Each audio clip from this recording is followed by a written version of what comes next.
grabar. Empezamos. Muy bien, chicos, buen día nuevamente. Acá estamos. Le doy la bienvenida al inicio formal del primer cuatrimestre de este 2021, virtual, pandémico, y con la intención fundamentalmente de agilizar, si muteen todos los micrófonos, si es posible, y con la intención de fundamentalmente organizar un poco estos 4 grandes temas o núcleos de temas que tenemos. El primero es metabolismo. Ustedes lo primero que tienen que entender, y fundamentalmente, que acá hay un proceso para formar energía, almacenarla y poder lógicamente brindar a los distintos tejidos para su vitalidad, para su uso y la posibilidad de, básicamente lo que a nosotros nos interesa fundamentalmente, es toda acción muscular y neuromuscular en todo caso, que implique movimiento y que determine algún tipo de, digamos, para ser claro, nuestras capacidades se caracterizan, bueno, y en definitiva el movimiento es el eje. Nosotros vamos a hablar de la primera base, que es el metabolismo celular. Ahora voy a tratar de compartir en la medida posible 2 o 3 slides de lo que es glucólisis. Tienen un texto que claramente es una primera guía que habla de glucólisis, tiene algunos detalles. El segundo tema que vamos a tocar es toda la ruta metabólica que hace el ácido láctico, no por saber qué es lo que hace el ácido láctico, sino la integración de las características de los sistemas bioenergéticos, potencia, predominancia y capacidad, a su vez la tasa de recuperación.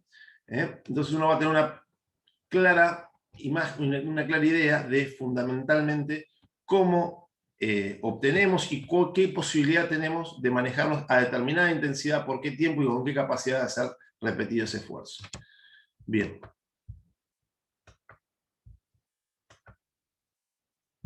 ¿Se ve la pantalla, chicos? Supongo que sí.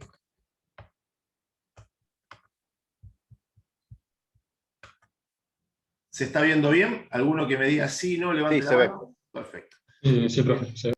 Dicho esto, entonces, nosotros tenemos que repetir el concepto de energía. Inevitablemente, nosotros tenemos que romper con este criterio de que cada sistema produce y que no están integrados entre sí. Hay sustratos, lógicamente, y hay una cuestión que tiene que ver con, a determinada intensidad y por determinada duración, predomina uno por sobre otro. Cada sustrato tiene su capacidad de sostener un esfuerzo, y fundamentalmente esto lo tenemos que, de alguna manera, interpretar de una manera simple. Y acá yo le agregaría un primer concepto, que después lo vamos a abordar en lo que es, en este caso, la caracterización metabólica de los esfuerzos, que tenemos que hablar de lo que es un esfuerzo cíclico continuo a un esfuerzo acíclico, donde las acciones motrices biomecánicamente son diversas, donde la continuidad del gesto o la cadencia del gesto es diversa, con lo cual esto de, dicho de alguna manera, iniciar un movimiento, frenar, cambiar, volver a acelerar, volver a mover, volver a sostener una determinada intensidad de fuerza, lo hace acíclico. Esta es una primera gran división que tenemos que tener clara. Con lo cual, la situación clara de un trabajo continuo, como puede ser correr, caminar, o cualquier actividad cíclica, bicicleta, remo, etcétera, etcétera, sostenida en el tiempo, hace que claramente predomine un sistema. Bien, y sobre todo a determinada intensidad. Por supuesto que acá va a haber integración permanente con otros temas, sobre todo en el nivel de adaptaciones, cuando vamos a hablar de caracterización del esfuerzo, y sobre todo por la integración con lo cardiometabólico, que hace a, bueno, un esquema un poco más abierto de lo que pasa en la propia célula, en el propio tejido, y que ya vamos a tocarlo cuando también hablemos de ácido láctico, de los puentes, cómo se lava esta acidez, cómo se lava este ácido láctico de la célula, y permite poder continuar el esfuerzo. Yo voy a ir subiendo clases o PowerPoint en su determinado momento para que tengan claro y para que puedan repasar. Lógicamente, la contracción muscular es la que más nos interesa, pero recordemos que generamos calor y que también se utiliza energía para el transporte de moléculas por membrana y para transmitir el impulso nervioso. Y acá me detengo en un detalle. Nosotros hablamos permanentemente de lo que es, en este caso, lípidos, lo que hablamos de proteínas y lo que hablamos de, básicamente, ácidos nucleicos. Cuando hablamos de lípidos, lo que tenemos que entender es que el organismo son determinados compartimentos acuosos, con sus características iónicas, con sus características en cuanto a osmolaridad, que está separado por barreras que son básicamente liposolubles, o sea, no hidrosolubles. Estas barreras básicamente es lípidos, grasas, son estas famosas membranas bicapa, lipídicas, bien, pero que tienen en sí proteínas que interactúan con distintas funciones. Este punto de las proteínas es lo que permite comunicar esos distintos medios, ya sea por su función de receptor, por su función de canal. Bien, son proteínas de membrana. A su vez, las proteínas tienen otras funciones, porque así como podemos hablar de energía, que es una unidad o un sustrato energético, también podemos hablar de estructura. Entonces, fíjense cómo, cuando hablamos, por ejemplo, en este gráfico de actina y miosina, son proteínas contráctiles, ¿bien? Son proteínas que hacen la cuestión. Entonces, la diferencia entre los distintos tejidos, entre las distintas funcionalidades y demás, la marcan las proteínas. Hablamos de energía, hablamos de estructura, hablamos de función enzimática. La función enzimática es algo fundamental, porque en la medida en que nosotros adaptemos, lo vamos a ver en adaptaciones, pero adaptemos un organismo a una mayor capacidad de respuesta, quiere decir que tanto en la utilización del sustrato por receptores, como es la utilización de las distintas vías con el aumento de la densidad de cada una de las enzimas, implica síntesis proteica, implica mayor capacidad. Digo, para que algo se entrene y genere una respuesta, que esto vamos a ver en adaptaciones, tiene que ver con una mayor síntesis proteica. Esto lo comento ahora, quiero que se interprete, pero quiero que lo tengan muy claro. La síntesis proteica es la primera base de la adaptación crónica a los distintos esfuerzos y a una mayor respuesta de capacidad. En lo que nosotros veníamos charlando dijimos energía, enzima y estructura. Después tenemos una función hormonal, tenemos una función de receptor, ¿bien? Que es lo que fundamentalmente hace la diferencia. Lógicamente, que tenemos que encontrar, cuando hablamos de ATP, como una molécula integral, capacidad de ser almacenada por los distintos, con su síntesis por los distintos sistemas, y que fundamentalmente es de común uso en los tejidos y sobre todo este concepto de almacenamiento, que a su vez se hidroliza y libera energía rápidamente, con lo cual acá lo que vamos a hablar metabólicamente es de la resíntesis del ATP, ya sea por vía glucolítica, ya sea por vía de fosfágenos, ya sea por vía lipídica. Lo que pasa es que cada sistema tiene una potencia, una velocidad para sintetizar y una capacidad para sintetizar. Acá me quiero ingresar en un punto. Bueno, esto después lo van a haber subido, vamos a tratar de ir lo más concreto posible. A mí me interesa ver este segundo concepto relacionado a la síntesis, que es la disponibilidad. Yo cambiaría este tema. Oxígeno existe permanentemente en los tejidos. Cuando se habla de disponibilidad, es conforme a la tasa de consumo de oxígeno de cada uno de los sistemas. ¿Qué quiere decir esto? Esto de presencia, ausencia de oxígeno, me gustaría desterrar este término, porque oxígeno a nivel celular siempre hay. Estamos hablando de la reserva de una proteína, como la mioglobina, que en determinadas condiciones tiende a ceder este oxígeno para que metabólicamente sea usado. Hasta acá, ¿qué hemos dicho? Fundamentalmente que tenemos diversos sistemas energéticos integrados entre sí, con sus propiedades, que tenemos fundamentalmente distintos sustratos, a donde vamos a abocarnos fundamentalmente hoy al proceso glucolítico o a los hidratos de carbono, que tenemos una diferenciación de los compartimentos y fundamentalmente la importancia de las proteínas, y que hablamos de que para poder, en última instancia, tener una gran cantidad de formación de ATP, va a ser inexorable la utilización de sistemas aeróbicos, donde en vez de hablar de en presencia o ausencia, tenemos que hablar de la disponibilidad conforme la tasa metabólica de producción de ATP, si ese oxígeno alcanza o está disponible, ¿bien? Para que sea reutilizado. Dicho esto, vamos a hablar en algún momento de consumo de oxígeno, y el consumo de oxígeno, que es un concepto muy importante, habla en última instancia de que el aceptor final de este oxígeno es ni más ni menos que la cadena transportadora de electrones de la mitocondria. Y acá, cuando hablamos de mitocondria, es la organela que, cuando uno tiene que compartimentar esquemáticamente una célula, es la organela de producción aeróbica de energía. Entonces vamos a ver un segundo espacio de producción anaeróbica de energía. Y cuando marco este concepto de aeróbico-anaeróbico, no quiere, y por eso vuelvo a insistir, destierren, saquen la idea de en presencia o ausencia. No hay ningún sitio de unión en el citoplasma para el oxígeno. El único lugar donde el oxígeno se va a integrar metabólicamente para aceptar hidrógeno y formar agua es la cadena transportadora de electrones, el último eslabón, y formar agua. Ahora, tiene una determinada potencia, que después nos vamos a familiarizar, sí, correcto, la mitocondria funciona. Tiene otra potencia mucho más rápida de generar ATP, en este caso el citoplasma, sí, pero el citoplasma funciona independientemente. En este caso, la vía metabólica glucolítica, es lo que vamos a ver ahora, a la unión del oxígeno con algún tipo de sustrato. Esto es importante aclararlo. No hay ningún lugar de unión de oxígeno en el proceso glucolítico citoplasmático.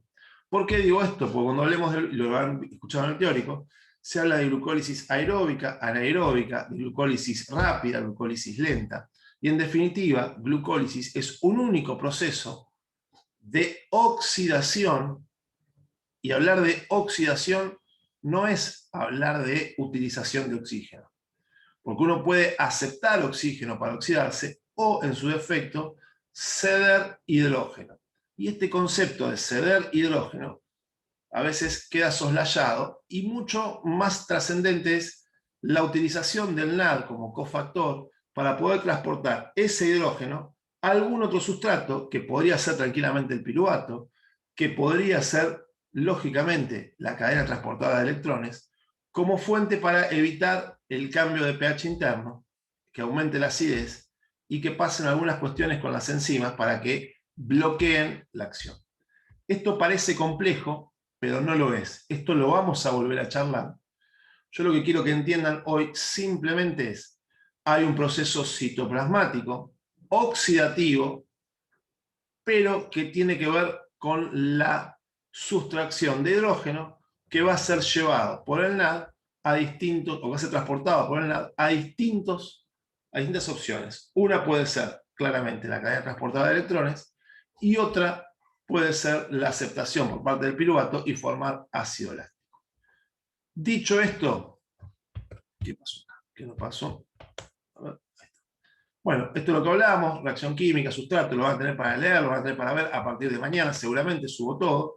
Acá van a familiarizarse con estas cuestiones de oxidación, reducción, pero quería llegar al primer punto, que es el esquema de glucólisis. Esto lo van a ver, anabolismo, catabolismo, bien, la célula, etcétera, etcétera. Acá estamos. A ver, quiero sacar esto un cachito, pero esperen que lo corro. ¿Se ve, chicos? Sí, profe. Bien. Sí. Todo lo que está en color azul son enzimas. Como dijimos hasta ahora, las enzimas son ¿qué tipo de molécula? ¿Es una grasa o es una proteína? Proteína. Bien. ¿Por qué remarco esto? Porque, por ejemplo, la fosfofructoquinasa, la PFK, es una enzima que la vamos a caracterizar especialmente. Fíjense un detalle para darle importancia. Esta es una enzima que no tiene la misma concentración en edades prepúberes, o sea, predesarrollo, que posdesarrollo. ¿Qué implica esto? Que la posibilidad de formar ácido láctico no es la misma en un niño o en un infante con respecto a un adolescente desarrollado. La tolerancia del ácido láctico o la formación de ácido láctico es distinta en términos metabólicos, o la capacidad de formarlo es diversa en estas dos edades. Entonces, no es un tema menor, porque la capacidad de resistencia que va a tener un chico va a ser más aláctica, o va a tener un mayor porcentaje aláctico, va a ser más fosfagénico, si se quiere, en alta intensidad, que lo que pasa post-puber. Por ejemplo, a su vez, esta enzima, como uno lo ve, es una enzima límite en todo el proceso, modulable, no quiero cargar de información, pero modulable alostéricamente por otro tipo de subproductos de esta reacción, que en definitiva, bien, van a condicionar que esté más o menos activa y que esté más o menos usable, por decirlo de alguna manera, esta vía, o que predomine más sobre otras vías. El concepto de predominancia es muy importante, porque el concepto de predominancia es todos los sistemas tienen un aporte en forma simultánea. Lo que pasa es que alguno tiene más o menos aporte que otro a determinada intensidad durante determinado tiempo. ¿Y esto por qué es importante en términos de planificación del esfuerzo, de ejercicio o de sostener una determinada intensidad? Porque nos da la pauta de qué modo, qué tiempos de carga vamos a tener que tener y qué tiempos de recuperación. Imagínense que fosfágeno, esto lo van a ver perfectamente en el teórico, tiene una tasa de recuperación de aproximadamente 2 minutos. Una serie de alta intensidad en el gimnasio, que puede durar no más de 8 segundos, de 4 o 5 repeticiones, tiene una tasa de recuperación completa de 2 a 3 minutos. ¿Qué quiere decir esto? Si yo no respeto esa pausa de recuperación, el esfuerzo no va a tener la misma velocidad o la misma intensidad. Y uno dice, pero es fatiga aguda y depende de cierto tipo de, en este caso, de tiempo de recuperación, y esa capacidad es modificable conforme al entrenamiento. Bien, entonces, acá tenemos dos grandes puntos. ¿Qué pasó acá? Estas cosas a mí me fastidian un poco. Acá lo que quiero ver, no sé por qué sale este cartel. Bueno, disculpen. Atrás. Ahí está. Proceso glucolítico es una molécula. No se escucha nada, disculpen. Es una molécula de 6 carbonos, un anillo de 6 carbonos, que en determinado momento se parte en 2 moléculas, ¿bien? De 3 carbonos cada una, en 2 cadenas de 3. ¿Por qué es importante esto? Este es el mismo proceso. La molécula de 6 carbonos se parte. Esta es una primer parte donde se invierte energía, porque cada glucosa que llega del glucógeno, en este caso de almacenamiento muscular, tiene su propio fosfato, que es el enlace de energía que le da actividad. Ahora, si yo lo voy a partir, esa molécula de 6, en 2 moléculas de 3, voy a necesitar inexorablemente un aporte de energía más, que es lo que pasa acá. ¿Qué pasa cuando esta molécula de glucosa no viene, como es este caso, del propio glucógeno muscular? Viene del glucógeno sanguíneo de la glucosa sanguínea barra glucógeno hepático. Hay que darle un ATP, bien, de acá está la molécula exoquinasa, para poder dejarla activa dentro de la célula y no permitirle que pueda salir esa glucosa. Un concepto fundamental, pregunta de parcial. La glucosa muscular, glucosa 6-fosfato muscular, ¿tiene capacidad o tiene la posibilidad de abastecer a la glucemia, o sea, a la glucosa sanguínea? ¿Puede revertir esta situación, desfosforilarse y salir a la sangre? Supongamos que ustedes tienen una actividad muy intensa y se están desmayando. ¿Tienen la posibilidad de que el músculo repleto de glucosa abastezca al cerebro? La respuesta es no. El órgano que puede hacer eso solamente es el hígado. Bien, esto es importante. Glucosa que entra al músculo se guarda o se gasta en el músculo. Glucosa hepática se guarda en el hígado, en el glucógeno hepático. Tiene la necesidad, no quiero complicar con los distintos km o concentraciones de Michaelis-Menten, que son los puntos de actividad de las enzimas, eso es muy complejo, pero quiero que entiendan esto. El hígado tiene una posibilidad de llenarse de glucógeno como de devolver ese glucógeno en forma de glucosa a la sangre. El músculo no. ¿Es claro esto? Claro, sería Sí. el único órgano que puede controlar la glucemia, digamos, Exactamente. regularla. Eso es muy importante que lo tengan claro. Yo tengo una duda. Sí, en 3 minutos voy a hacer un resumen de los 4 puntos más importantes que quiero que se queden hoy. Decime. Y esto relacionándolo con el ciclo de Cori, ¿por qué digamos, el tejido muscular no puede aportar suficiente, digamos, El ciclo glucosa al de Cori sistema? es un ciclo donde el lactato va a ser lavado, pero ya no es glucosa, es lactato lo que sale, y que va a Pero no ser se relaciona. sintetizado a nivel, no está rápidamente disponible. ¿Se entiende? Está bien, pero entonces ¿dónde se diría toda esa glucosa? Se dirigiría al hígado, supongo. Pero para, no es glucosa, es lactato. La glucosa es un No, no, anillo de pero 6. El está lactato, por bien. eso, en el próximo capítulo de esta historia vamos a hablar de las rutas del lactato, que es un tema que a mí me gusta mucho y que me gusta que lo entiendan. Yo lo que hoy quiero que se den cuenta es, arrancamos con una molécula de 6, se parte, me quedan 2 moléculas de 3, por eso este 2 acá. Esta misma imagen la van a ver en el texto, que quiero que lo lean. Segundo, hay una primera parte que yo tengo que aportar energía. Esto va a depender si es glucógeno muscular o glucógeno hepático. Si es muscular, ya arrancamos de acá, con glucosa 6-fosfato. Si es glucógeno hepático, es glucosa que ingresa, se fosforila y se muta. ¿Bien? Acá, como hay que preparar para partir la molécula, tenemos que dar una segunda unidad de fósforo, que es a través de la fosfoglucoquinasa. Enzima importante, porque aparte de ser un paso limitante, un paso modulable, metabólicamente hablando, tiene que ver con este detalle también, que es pregunta de parcial, de lo que implica la diferencia entre un prepuber y un postpuber o adolescente. Lo que quiero que vean acá, que es también tremendamente importante, acá hablamos del proceso oxidativo, pero estamos invirtiendo. Acá ya estamos sacando. Y es esto.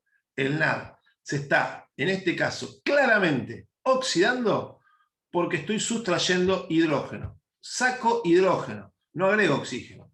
En esto yo lo muestro para que vean que no hay ningún lugar donde se agregue oxígeno a la cadena o al anillo.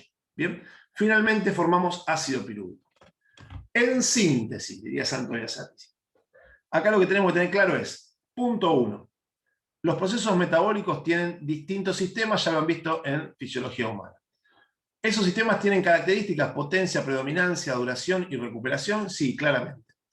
¿Pueden trabajar integradamente? Sí. Segundo, fundamental, hay un proceso que es citoplasmático predominantemente y otro que es, en este caso, mitocondrial. Sí. Ciclo de Krebs y cadena transportada, o oxidación por cadena transportada de electrones, son procesos mitocondriales. Glucólisis y fosforilación del ATP y el reabastecimiento por ATP-CP es citoplasmático. ¿Hay intercomunicación entre ambos? Sí, claro. Porque este piruvato va a transformarse en acetil-CoA o en ácido láctico, eso lo vamos a ver más adelante.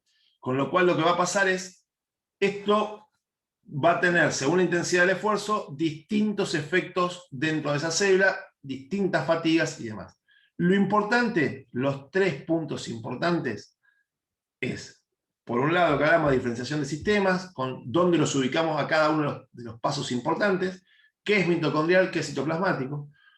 Por otro lado, que hablemos de oxidación, también es recordar que hay una sustracción de hidrógeno y la figura del NAD como transportador de hidrógenos, este NAD va, que ahora lo van a ver, o a la cadena transportadora de electrones, o puede abastecer, en este caso, el piruvato como un buffer intracelular, como un amortiguador de acidez, porque el hidrógeno suelto es acidez.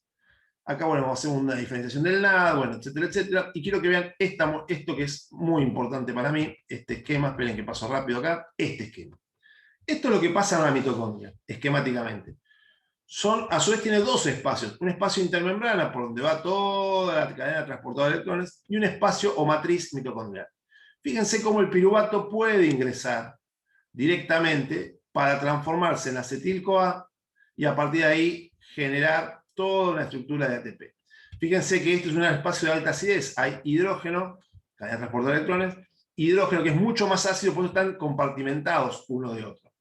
Fíjense cómo el NAD viene, deja el hidrógeno y se va. Acá el NAD se está, en este caso, oxidando, porque cede hidrógeno a un NAD intracelular y, en definitiva, alimenta esta cadena transportada de electrones. Digo, en términos simples,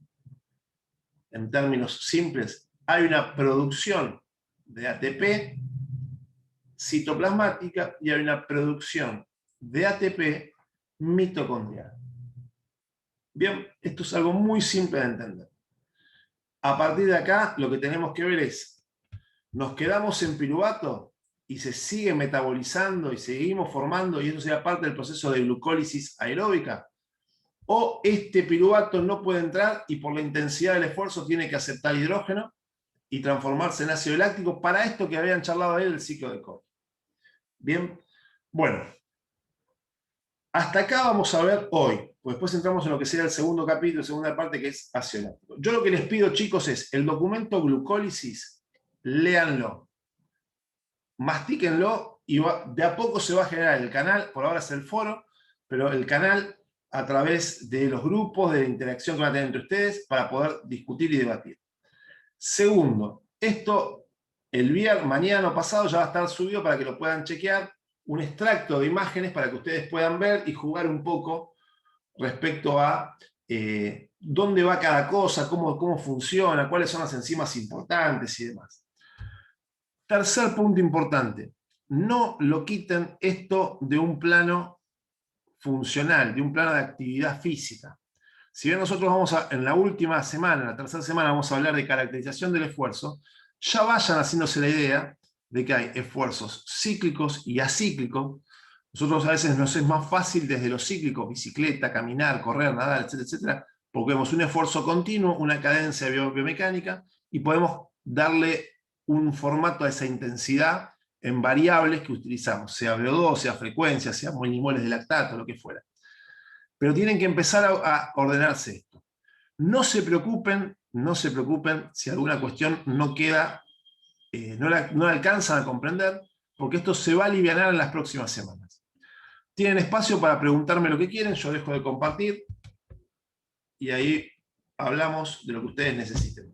Disculpen si hablo tan rápido, pero bueno, funciona así.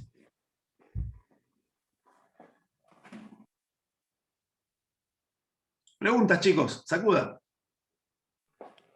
Profe. Sí.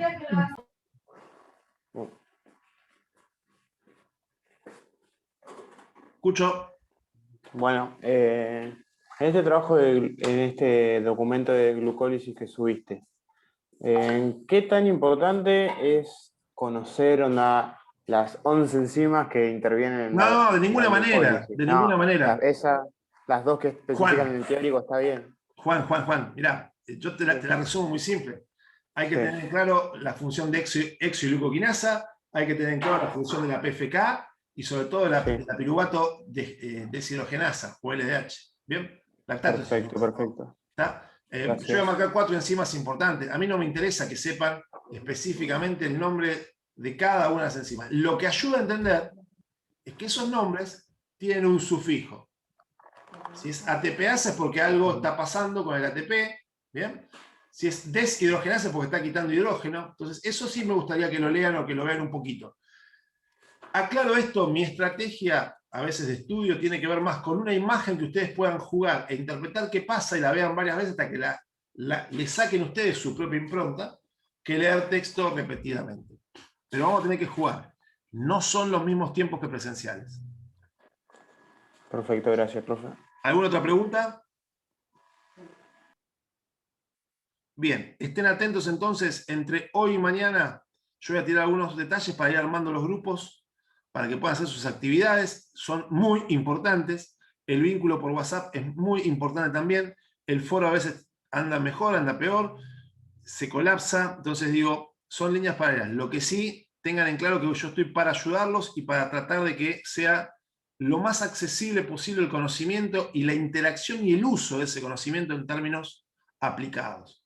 Fisiología en un libro es una cosa, si no lo vemos en términos aplicados, no me parece que no estamos poniendo el foco en el lugar correcto. ¿Bien? Eso. Profe.